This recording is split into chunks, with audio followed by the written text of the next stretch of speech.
Hey, what's going on, everybody? This is Pastor Shay, aka Chaplain G, coming back at y'all with another word of encouragement for today. So, yo, check this out.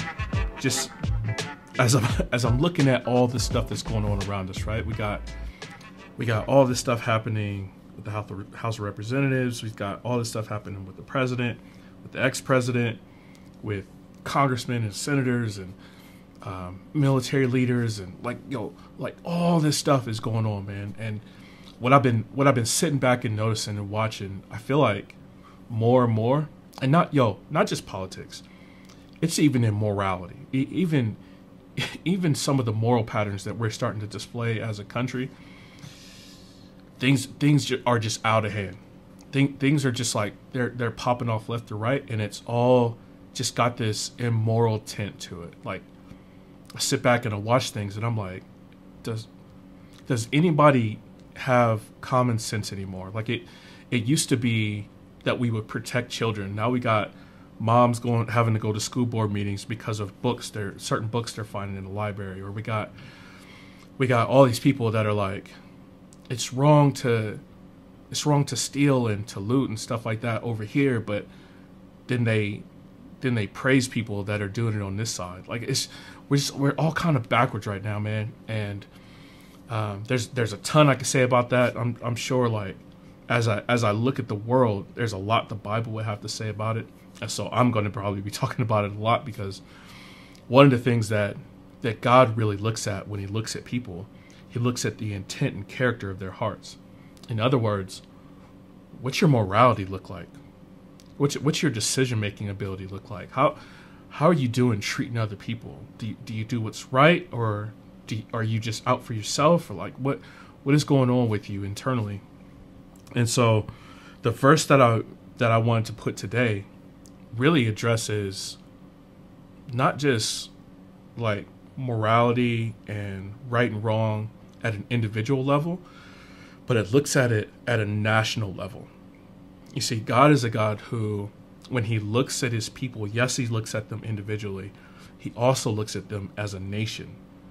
And so if God is looking at us as a nation, it begs the question, like, yo, how are we doing? And as I look at the news and I look at all the stuff that's going on in our media and in our music and all kind of other stuff, I can't say we're doing that great. And so I want to read y'all this verse, because this is out of the book of Proverbs. And I think I've said this in the past. Proverbs is a book just kind of highlighting how life works best. They're not like a bunch of demands of things that, like, law that you should do. They're more like, you'll have some wisdom about you. This is how things should go. Yes, you got sin and everything else that's going to draw it away from the way it actually is, but this is the way that it should operate, right? So I want to read y'all this psalm. This proverb. This comes out of Proverbs chapter 14. It's really short. It's verse 34. It says, righteousness exalts a nation, but sin is a reproach to any people. You can see there it's juxtaposing righteousness with sin. And a lot of people right now, they despise the word sin. They don't want to be told that they're doing something wrong. I'm living my truth. How dare you tell me what I'm doing is wrong? Who are you? All this other kind of stuff, right? Like, I want to do something. Why can't I just do it? This is my life, my choice, right? And all the derivatives of that.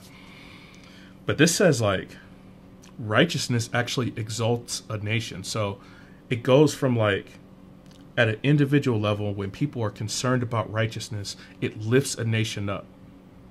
As individuals are doing what's right and what's good for everyone, it actually lifts up everyone else.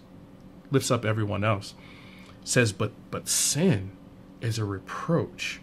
It's actually like it's a poison to the people. Like, as I'm allowed to just kind of dwell on my sin and just kind of live in it, and thinking I'm just doing my little thing over here, it actually brings everyone else down. So you have this juxtaposition where it's like, yo, don't continue to just revel in your sin. Don't continue to just wild out at every turn. Focus on righteousness. Focus on doing what's right.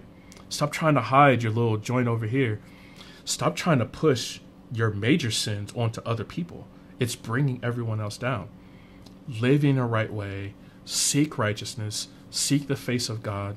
Seek what's holy and right and true, and it'll lift up the entire nation. As we consider all the things that are going on in our country, I think the one thing we don't talk about enough is not just removing sin, not just like the absence of sin, it's the pursuit of righteousness.